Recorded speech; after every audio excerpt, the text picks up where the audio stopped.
to the Relentless CEO Podcast. Relentless! With Adam Kifer. Follow your path to success alongside icons and industry leaders in martial arts, fitness, and more. Let's go. This is the Relentless CEO Podcast. Welcome back to another episode of the Relentless CEO Podcast. I am your host, Adam Kifer, and this week we are talking about work-life balance. Is it factual or is it a myth? We're going to find out today. So if you guys have been following my journey for a while, you will know that this is something that I've talked about openly and freely and something that I struggled with for years. And just to sort of recap, if you guys were at the Relentless Summit, I believe it was 2022, I talked about this a lot on stage where when I was living in New York, I had zero work-life balance. It was work and then like 2% life, 98% work.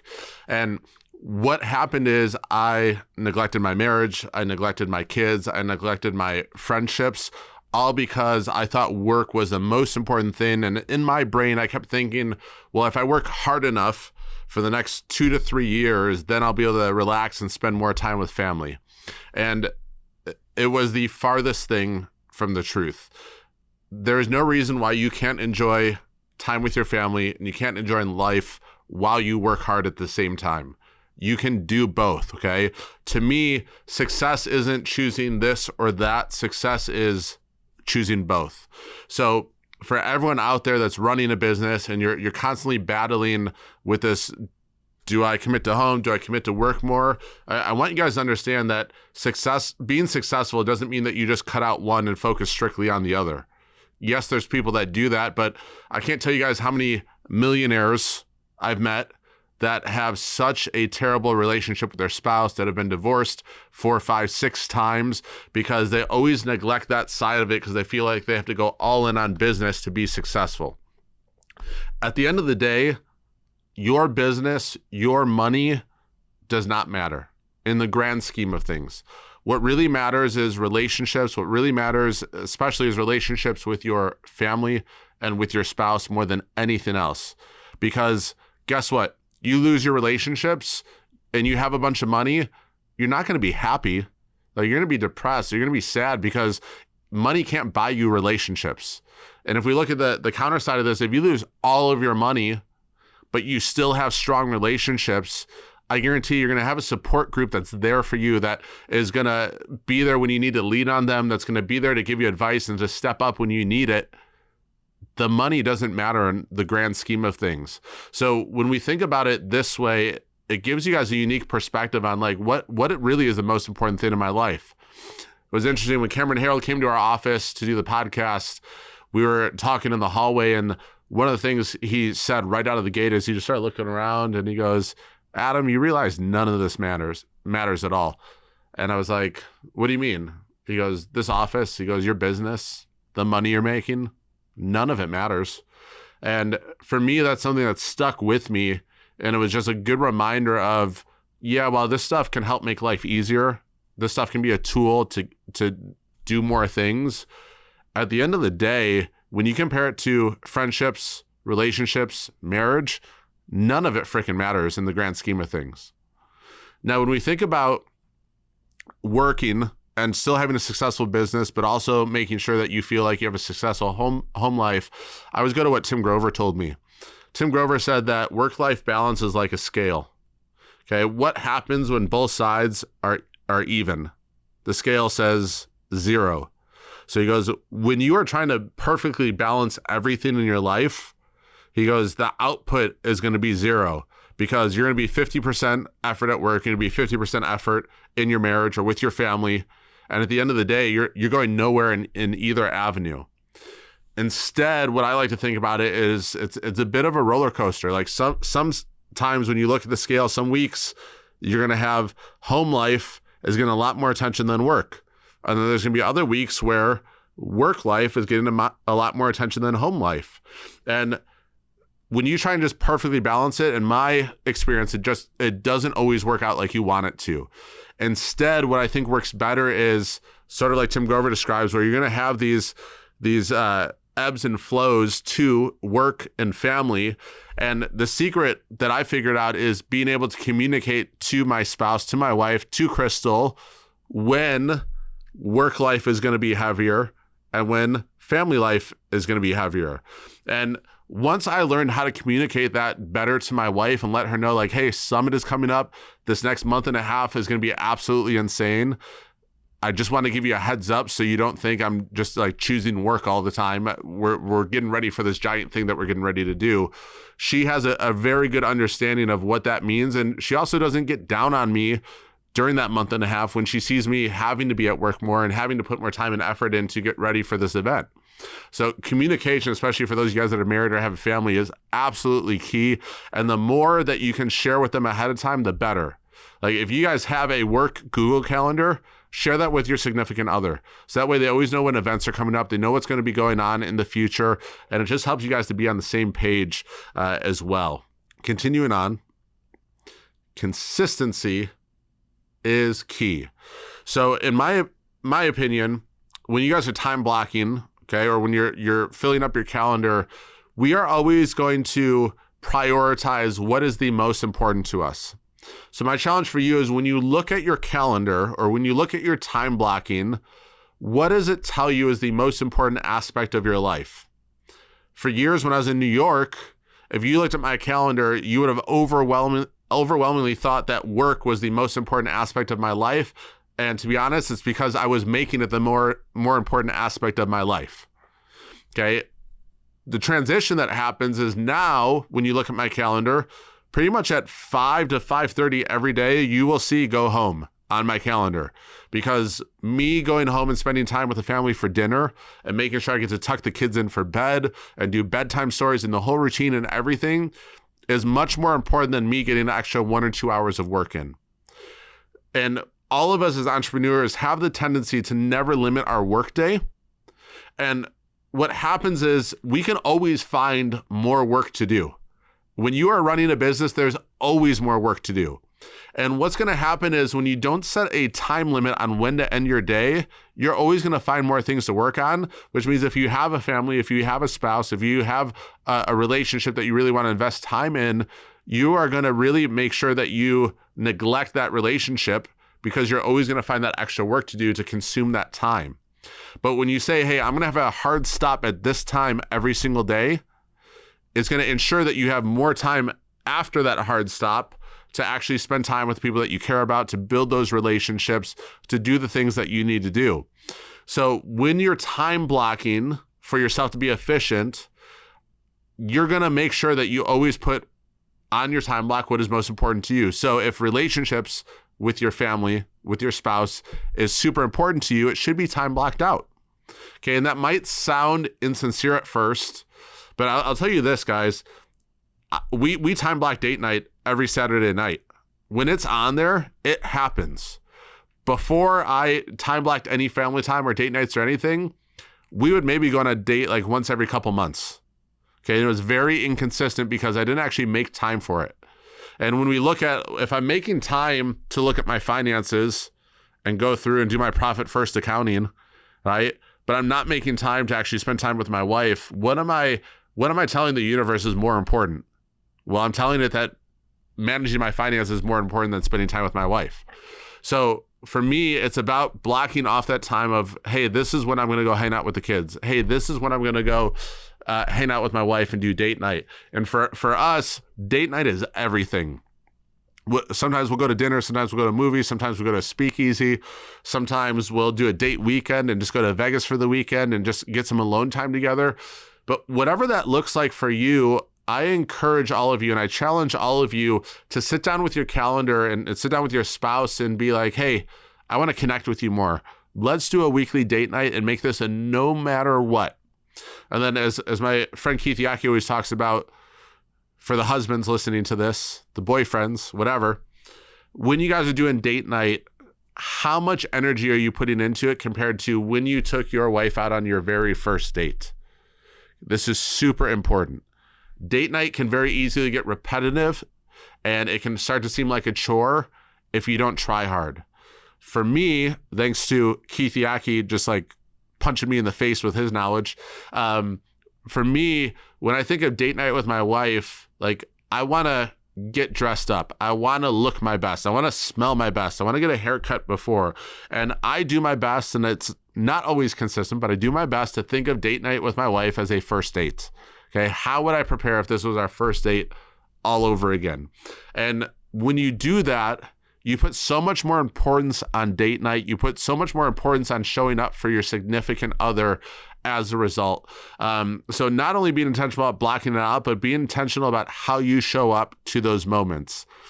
The second thing I really encourage all of you guys to do is, for those of you guys that have kids, is I would say make a rule for yourself that you're never allowed to say, I'm too tired. Because old Adam back in New York, I would get home from a long day of work. My kids would be like, hey, Daddy, can you play with me? And my response was, you know what, Daddy's tired right now, maybe later. And what did that mean? Never. Like I would just push it off and push it off and push it off until maybe it was like a Sunday and I was home to play with the kids. So for now, I have a rule with my kids that I'm not allowed to tell them I'm too tired. And a good example of this is my youngest one, Miles, all the time wants to color with me, wants to play with me. And that's so important to him that I need to make it a priority when I'm home. And when he asks me to play, when he asks me to color, that becomes priority number one. It doesn't matter how tired I am. It doesn't matter how exhausted I am. It doesn't matter what shit is being thrown my way in life. When my kid asks me to play with him or to do something with them, that's priority number one in that moment. Because I know that me saying I'm too tired or saying, hey, maybe later isn't going to happen. So instead, I'd rather enjoy that moment with my child and color with them or play with them or do magnet tiles with them, whatever they're asking me to do, so that I can be present and I can show up for my kids like they deserve. And if you're an entrepreneur, I know it's a hard concept to remove the phrase, I'm too tired, from your life, because we work from sun up to sundown a lot of times. And I get it. But I guarantee when you make this rule in your life, the connections that you have with your kids and with your spouse will exponentially increase for you. And the moments that I've had where my kids come out to me like, Daddy, will you do this? Daddy, will you do this? Will you go ride my bike with me? Can we go to the park?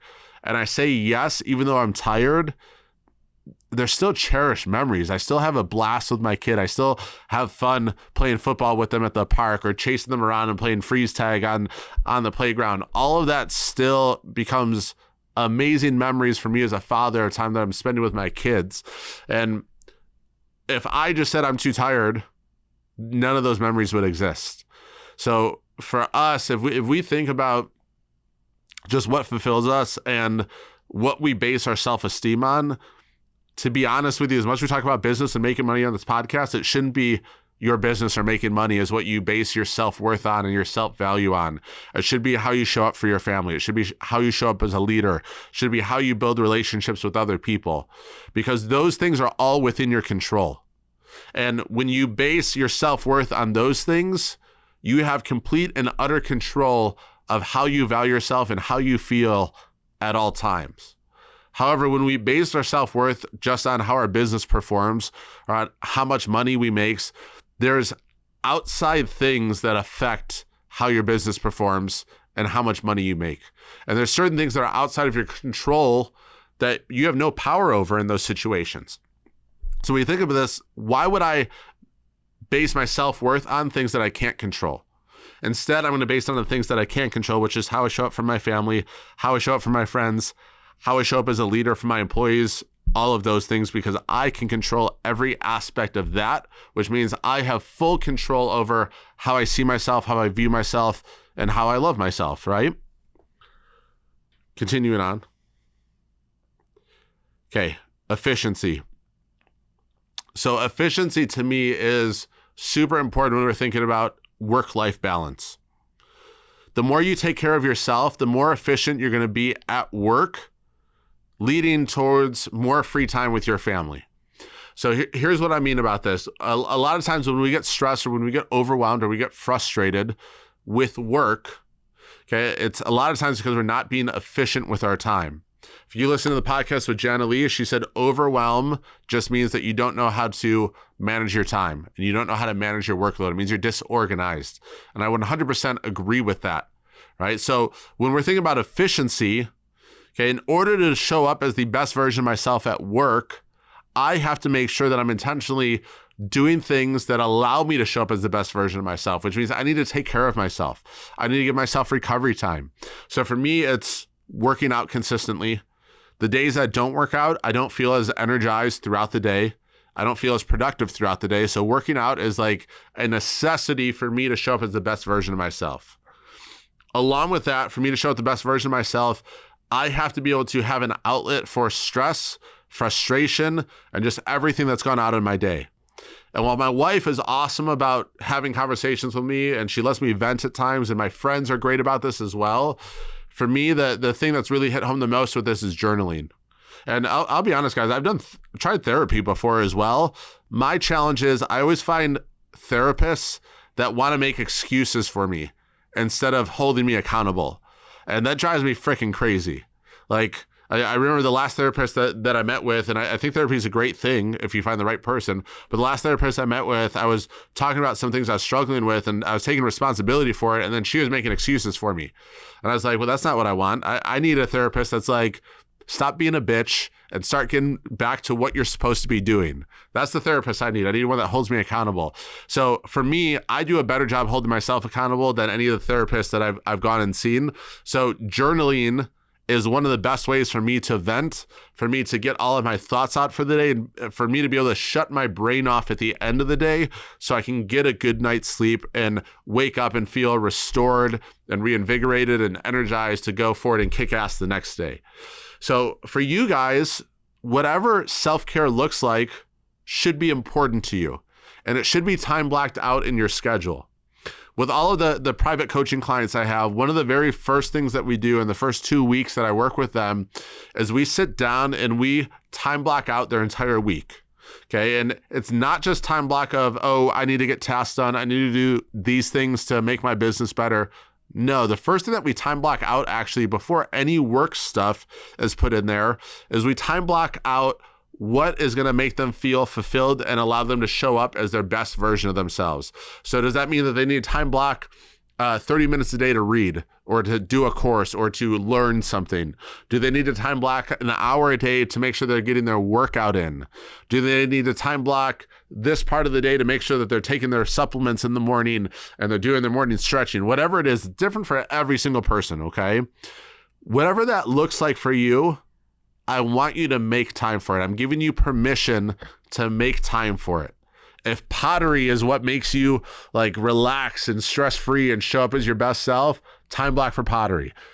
It doesn't matter what the activity is, as long as you guys are getting that stress outlet, you're getting that opportunity to just sort of shut your brain off for a little bit and focus on you so that you can show up to your family as the best version of yourself. You can show up to your team as the best version of yourself. And more importantly, you can show up for yourself as the best version of yourself. So whatever you guys have been needing to do to make that happen, challenge you guys right now, pause this podcast if you need to, start time blocking out in your Google Calendar. If you've been neglecting working out and you know that's the missing ingredient, right now, pause this podcast, put it in your calendar, have that repeat, that repeat opportunity happening within your calendar. So every Monday, Wednesday, or Friday, or whatever it is, make it happen. Okay. If you've been putting off martial arts training because you just don't have time, or when you say you don't have time, what you're really saying is, I don't know how to focus my energy. That's really what it is. I don't know how to focus my energy. I don't know how to do time management is what you're saying when you say I don't have time. You can make time for any and everything, okay? There's people that are waking up an hour earlier than you to get stuff done that you're procrastinating right now. And the only thing that sets you apart from them is that they're making the commitment and making time for what is important in their life. You guys can do the same thing. You just need to actually take the action steps and do it, which again, if that means pausing this podcast right now, you better come back to it.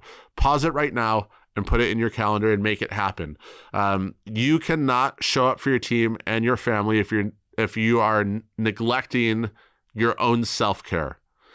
I think I've told the story on this podcast before, but I remember during the pandemic, this was before Bryce, if you know Bryce Kimball, before Bryce and I were like really close. I remember him and I just started talking through text or instant message at the time. And for some reason, I had a 2-week stretch during the pandemic where I felt depressed for the first time in my life. And I couldn't figure out why. I was just struggling. Like I'll be honest with you, every day I was most excited to drink some Jack and Cokes and do nothing, which is a sad life to live. So there was a 2-week stretch where I was neglecting everything in my life, and I was depressed, and I couldn't figure out why. I couldn't get down to it. And I remember Bryce called me, and we were talking, and he's like, hey, how you doing, man? And both of us were sort of like experiencing a similar thing in different ways, where we both were sort of feeling a little bit down. We didn't feel like our normal selves. And Bryce prompted me with a question. He's like, hey, just curious, man. He's like, when was the last time you read a book? When was the last time you actually like learned something? And when I started thinking about it, I couldn't remember, which means it'd probably been a pretty damn long time. And for me, I think the reason I was feeling depression at that time was I wasn't investing back into myself. I wasn't getting better. I wasn't progressing in life, and I just felt stagnant. So I remember getting off that call with Bryce, and I immediately, I think I picked up Relentless at the time, picked up Relentless by Tim Grove, and I started reading it. And I probably knocked out that book in like 2 days. I read the entire thing, and it just started this waterfall effect of me just picking up books and reading book after book after book, buying courses, going through the courses. And as soon as I started to invest back in myself and focus on progressing myself and really striving to become the best version of myself, instantly my mindset shifted. The depression was gone. I had this new energy of, I want to be the best. I want to show up for my family better. I want to take this company and break records month after month after month. And it all started with that conversation with Bryce of, hey, when was the last time you actually like worked on yourself? When was the last time that you actually sat down and read a book so that you could work on your mindset, you could work on getting better? So for any of you guys listening that is struggling with something similar, I want to let you know that it's not an unsolvable problem. Okay. To me, depression is like, it's an alarm that our body's sending us that we've been stagnant for too long, that we haven't done the things to make ourselves feel like the best version of ourselves. We haven't done the things to work on ourselves, to progress ourselves forward. And for me, that conversation was super eye-opening in the sense that it was like, oh, I haven't been doing these things. And as a result of not doing these things, I haven't been showing up as the person that people need me to show up as. And the great learning lesson from this is that it's fixable, right? It's not a forever thing. It's something that can change. And while I'm not a psychologist and I'm not an expert on depression, I can only tell you from my personal experience, as soon as I started to read and as soon as I started to make time to work on myself, man, my spirits lifted immediately and my energy was completely different from that day forward. All right, next. This one is hard for people. Mastering the art of saying no. So to me, and this is coming from someone that most of his young adult life was a people pleaser, okay? I always thought that serving other people would make myself feel more fulfilled. And in some sort of way it does, but then also there's ways that you start to people please other people that don't align with your purpose or your vision, and that's where it starts to pull away from your life. So let me explain this a little bit clearer. For me, my purpose in life is to help kids experience what I experienced from martial arts, meaning without martial arts, I don't think I would have had the discipline that I had growing up. I don't think I would have had the confidence I had growing up. I don't think I would have had the self-control I had growing up. And all of those things directly contributed to the success that I have today. And when we look at all of those different elements, I learned a lot of things growing up that I felt gave me an unfair advantage compared to the other kids that were in my class at school. It was just something different when I would be sitting at school and I'd be looking around at all the other kids there. Like in my mind, I would just think I was meant for something more than what everyone else in this room was meant for. And it wasn't a conceited thing. It wasn't a cocky thing. It was just this intrinsic feeling I had as a result of the character traits I learned from martial arts that was like, you were meant for more. And I want to have that same empowerment with every single kid on this planet.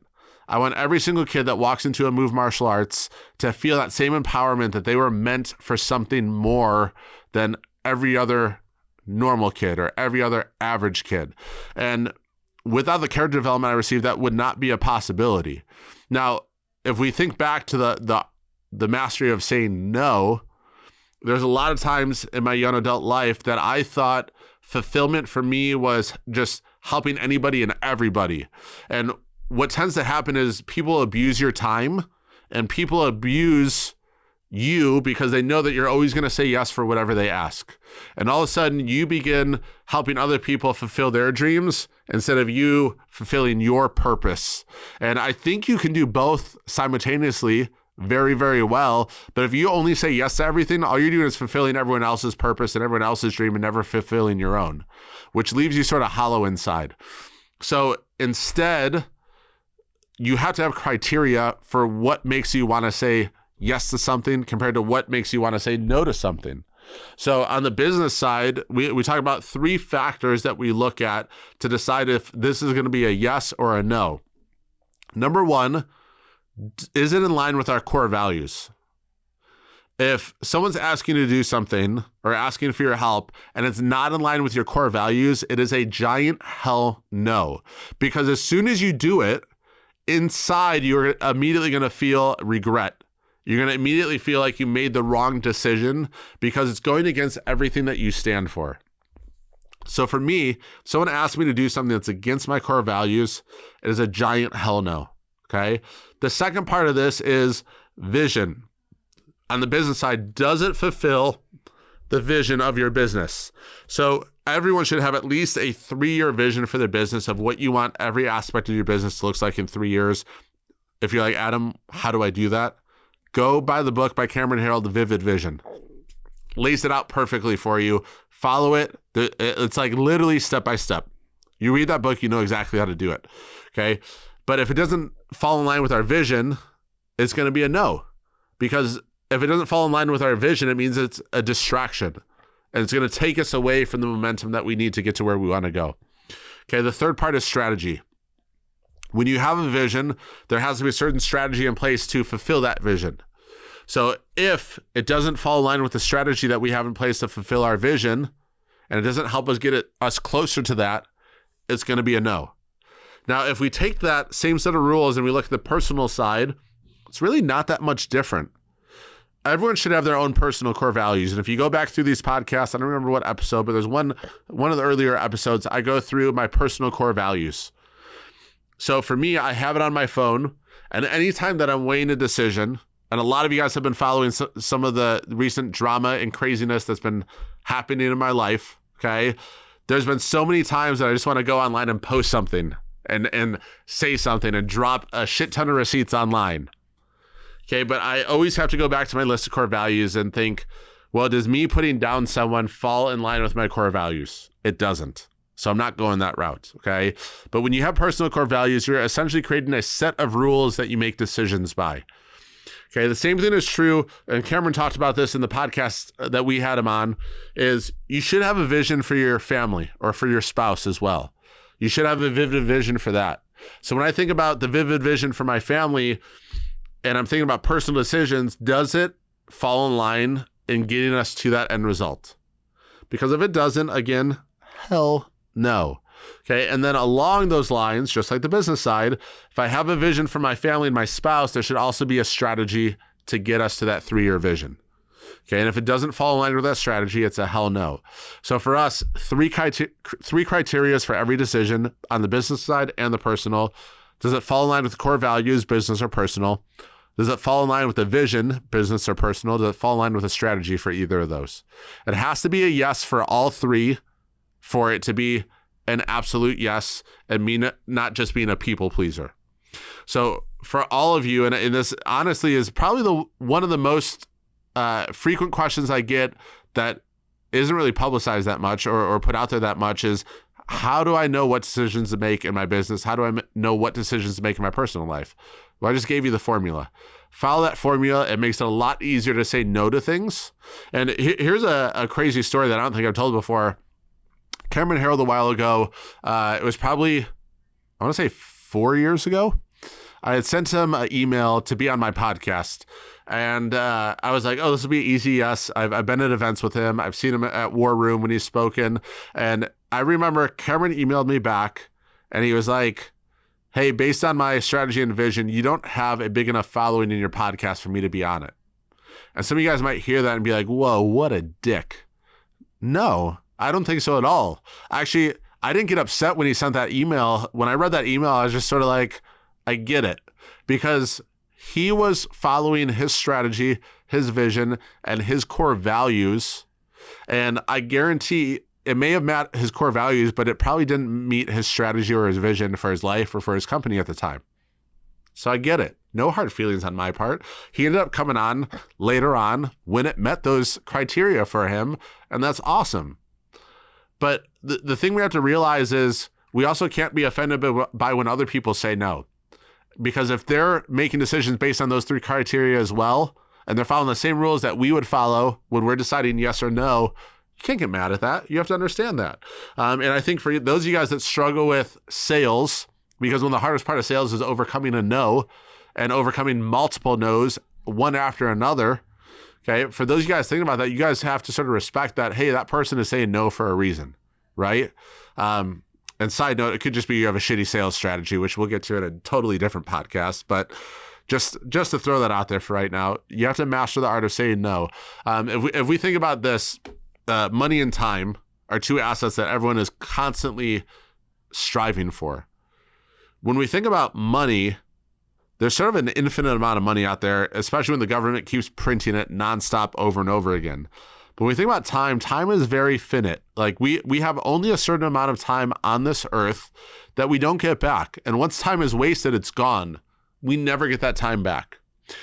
So when we think about it that way, it makes a lot more sense of why we should say no to things, because anything we say yes to is time that we're giving that we're never going to get back.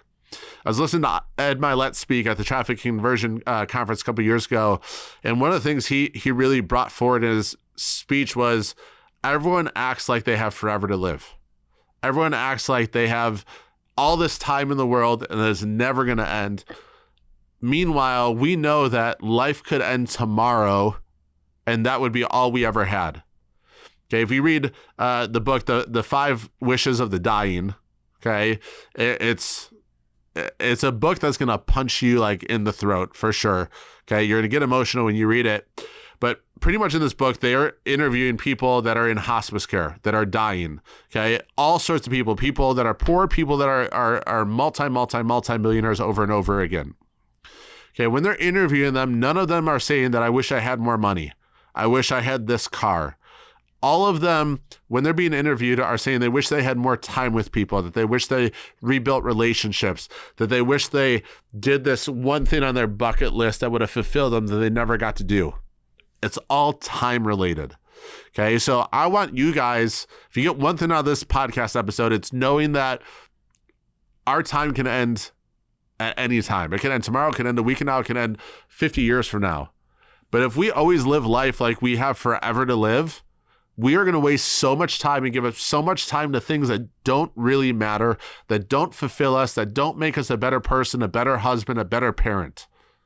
So it's essential that we do everything we can to protect our time. Time block the shit out of your week. Protect your time.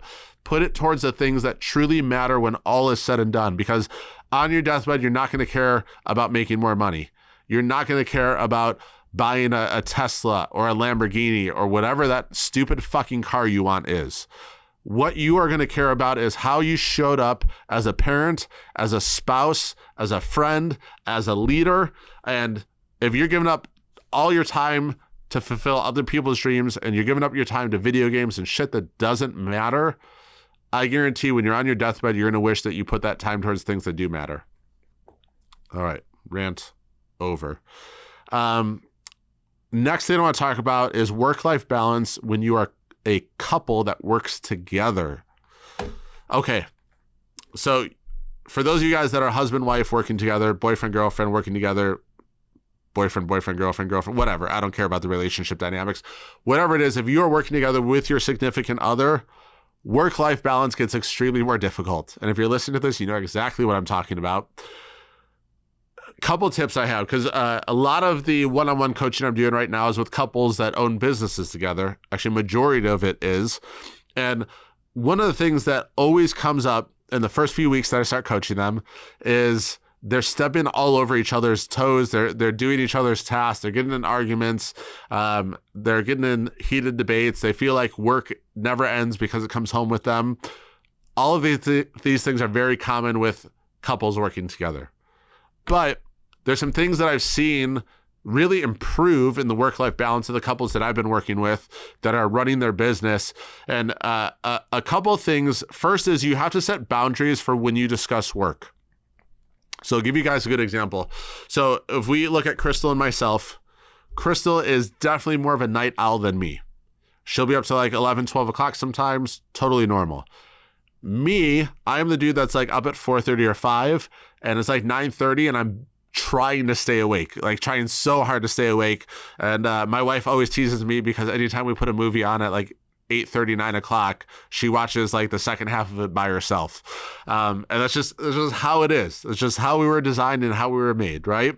So for a while, I would get home, I'd be exhausted from work, and Crystal is like bright-eyed, bushy-tailed, and it's like 9:30 at night, kids are in bed, and she's like, hey, let's talk about finances. And my brain is like done with work. It's done with thinking. It's done with everything for the day. And I'm just like, I just want to like do nothing right now and let my brain decompress. And for us, for a while, it was like an area of tension. We get in arguments over finances, and it wasn't because we disagreed on what we were doing with our finances. It was that she'd want to talk about it at night, and then me in the morning, I was like, let's fucking go. And we just weren't in sync with each other. So for a while, in order to get us in sync, we had to actually schedule a time, like a meeting, that we talk about finances. So for a while, I was like, Fridays at 7 o'clock is our finance hour, where we get together, we sit down, we do our budget for the month, we'd look at how we're allocating all of our expenses, and that would be our time to talk finances. And if either one of us brought up finances and it wasn't Friday at 7 o'clock, we'd just be like, Friday at 7. Like, let's put this aside to Friday at 7, so that way we don't get in an argument and we can actually be alert and open to what each other is saying. And the way you have to think about it when you're doing this with your spouse, okay, and it might be for work instead of finances for you guys, is it's not that your spouse doesn't think what you're saying is important. That is not the case. It's that they want to be able to actively listen and participate in the conversation, and they're just not in the mental state to do that at this point in time when you want it to happen. So when you guys predetermine this day and this time is when we're going to meet about work, both of you come into it with the mentality of, hey, we're going to talk about the business. We're going to sort this out. As opposed to you sitting on the couch watching TV and your spouse comes over and starts venting about work when your brain is in an entirely different place and not completely focused on what they're saying. And then all of a sudden it seems like you don't care. So one of the tips I would give to all spouses working together is schedule that weekly time that you guys are going to put aside, and it's a no matter what meeting. Okay, so I don't care what else is on the schedule. This is a no matter what meeting. You guys sit down, you discuss the work stuff at that time. And I would highly encourage you to do it outside of your home and outside of your business. Okay, because for some reason, when you do it in your business, there's like tension there. When you do it at your home, there's tension there. When you guys go out to like dinner and do it, you got to grab coffee and do it. Like doing it over coffee is my favorite thing. So I would encourage you guys to get out of those places into a neutral territory where you guys can discuss those things, because that helps a ton. So set boundaries for when you guys are going to discuss work. All right, have that weekly meeting determined, and then what I would encourage all of you, whether it's with us at Relentless CEO or whether it's with myself in private coaching, I feel like every couple that works together needs a mentor, and here's why. Because inevitably there's going to be things that you guys don't agree on within the business, and you're not going to see eye to eye on within the business. And I just met with a couple this last week that was having trouble before I met with them of, I want to do this, but they also want to do this. And now we're fighting and we keep stepping on each other's toes. Communication sucks, all this stuff, right? When you have a mentor, you essentially have a mediator whose main goal is the success of the business Their main goal is not your feelings.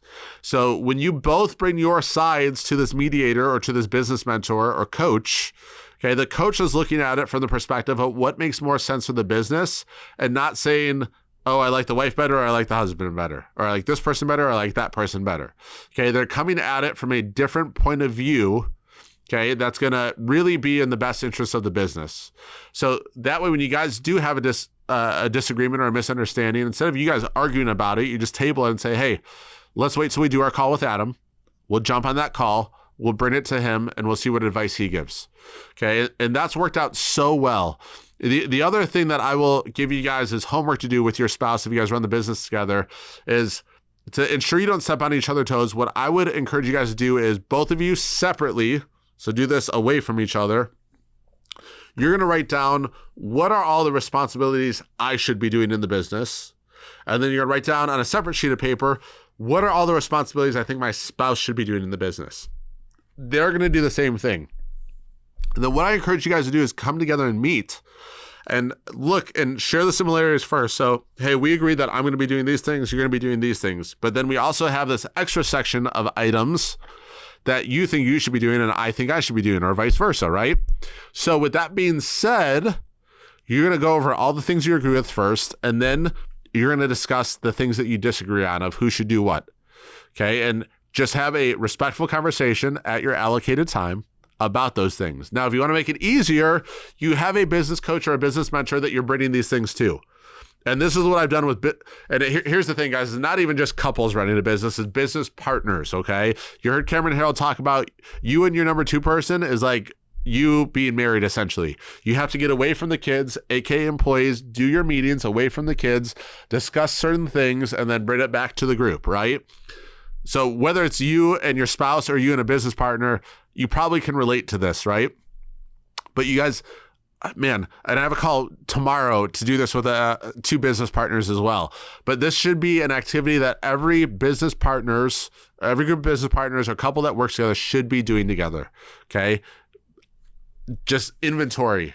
What are your responsibilities? What are mine? Meet on them, compare, contrast, and then settle it. If you guys can't settle it, that's when you go to a business mentor or a business coach to help you sort of say, actually, it makes more sense for you to do this and you to do this. Okay. And if you guys need our help doing that, please message me. Like, we're happy to help. We got you. All right. So we talked a lot of different aspects of work-life balance today, whether it's you being a solopreneur, you working with your spouse, you working with your business partner. And my goal today is just to help you guys to gain knowledge through my experience. I had a rough 2 years where I was putting my marriage to the side and focusing all on business, and the stress and just the negative mental state that brings, I would not wish on anybody.